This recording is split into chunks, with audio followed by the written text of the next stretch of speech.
I'm in New York, not for any big announcement. I'm in New York because my daughter is getting married, and she's getting her gown finalized today. Robert Dane, a great designer from Texas, I might add. Yes. And you were excited. You just happened to be in New York. Now, for the I will say, hearing rumors, yeah. If this rumor does turn out to be true, it would be a great thing to know how to dance at your daughter's wedding. That's true. I think your costume should be a big wall that comes out of the side of you, since you are representing Texas. Governor, we love Geraldo. We loved him on The Apprentice. We didn't love him on Dancing with the Stars. Do you fear that something could go terribly wrong, hypothetically, if you were to enter this? You know, I would say that I would keep my work pretty serious if I were to do that. So anyway, I think it'd be rude for me to say go to a different channel at 9 o'clock Eastern time to find out. Bill today, Hemmer would take a swing. And I'm not going to say that. There we go. Well, we're off the air at 9. Yeah, but Hemmer and McCallum. I know. Yeah, that's the problem. All right, so we'll leave it at that. Well, we'll get you to some questions about things you know a lot about, which is politics. And we've got a Fox News alert that a federal judge has ordered the State Department to turn over all of Huma Abedin's related emails before the election. So we've seen that she's the conduit, or has been the conduit, between the Clinton Foundation and Hillary Clinton. A judge is saying, we got to see those emails. What do you make of all that we've seen with her emails and that connection? Well, the seriousness of this is, you know, you having served in the military, the people that we know are individuals that we have heard and we are confident information has flowed out from those email exchanges, costing people their lives. We don't know what else is out there. We don't know what else is in jeopardy, and that's what's very serious about this, is that we know what happened. They had a private server so that they could keep secret their conversations together so that they wouldn't be embarrassed politically or whatever reason. And in doing that, they put Americans and our allies' lives in jeopardy. That's how serious this is. And this isn't small potatoes. This is clearly, I think, a national security issue that the former Secretary of State of America was involved with, knew exactly what they were doing, and I would suggest to you that there are very serious criminal and obviously national security issues at the real root and foundation of this. Maybe that's why the federal judge has said these have to be released before the election. Now, let me read you one of these emails that Citizens United gave exclusively to Fox. Huma Abedin says, those of us in Russia traveling party will be leaving BlackBerries on the airplane once we touch down in Moscow tonight. And then another person writes, are they taking them from you because your ClintonEmail.com should work? And then she writes, it's for security reasons. I don't want to use that one either. What does that tell you? Well, why are you shaking your head? Well, it tells us exactly what we know, is that there is sensitive information that could put people's lives in jeopardy, that they casually handled. And listen, we got friends in the military. If they did that, they would have been court-martialed. They have been. I mean, I've talked to young Navy SEALs that were deployed halfway around the world, and they said they left a secret document on a desk for 5 minutes and almost lost their ability to serve this country. That's the seriousness of what we're talking about. And this is the Secretary of State and one of the high-ranking officials, and this relationship with this foundation and the Secretary of State's office is, I mean, this is past troubling.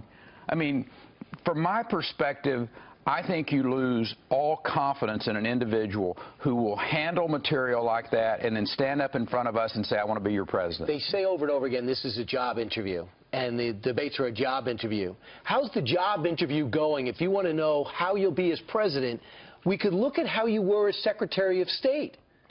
I understand people wanting their team to win. I understand that. I've competed in this arena before.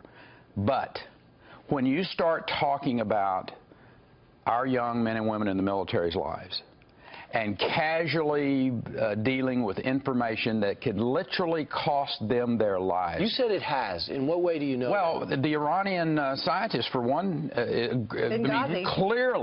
clearly, that Iranian individual lost their lives because of information that came out of the Clinton server. So you have the scientist that allegedly defected, that came back, went to Iran, and was killed when he turned up. They were talking about, and her server could have been hacked, and people have access to information, sources, and methods. It can get people killed. Yes, sir. And that's clearly what's happened here. Governor Perry, I know that you have praised Donald Trump for his immigration stance. Many people are saying now he's softening on it, but he's still going to build that wall and build it in your state, in Texas. What are your thoughts? Donald Trump's focused on securing this country, making us, whether we're sitting on a set here in New York City or whether we're in South Texas, safe, and know that that border's not being used to penetrate with people who would do harm to us. And that's exactly what's going on today. We know that. I've been briefed as late as the last 30 days by individuals who are involved in the Texas effort to secure that border. Donald Trump's not softening his position on immigration. I think there's a lot of talking heads around here that try to get people, oh, grab a word here, grab a word there. Donald Trump is going to secure that border in all the different ways that you have to do that. Part of that is a wall, part of it is electronics, part of it's boots on the ground, aviation assets. He is committed to not only immigration reform that lets the people in that we want in this country, but those that have come in overstayed their visas, those that have come in that are criminal elements, those individuals are going to be rounded up and dealt with appropriately. You speak with him regularly, and there's very few people in the Republican Party who know more firsthand about what's going on at the border than you. You tried to get the president's attention. He wasn't listening.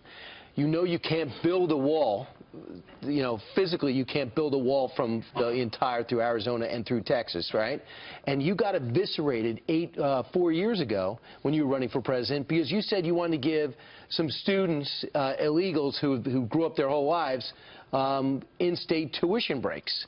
Do you see Republicans showing a little bit more give in the general as opposed to the primary process? Well, over the course of the last 4 years, I did a really poor job of explaining why we did what we did in Texas. This is an economic issue for us. These kids are here. They're not going away. They were, they may have been born 60 miles off of the border, and for the last 16 of their 18, they've been in Texas. They've done the work. They're going to be here. We required them to be in the queue to get their citizenship. We want good, hardworking people in this country. We want to have a relationship with Mexico, but Mexico needs to understand something. If they're going to be our partner, they got to do their part on dealing with the drug cartels, dealing with those individuals who are of bad character, and secure that border.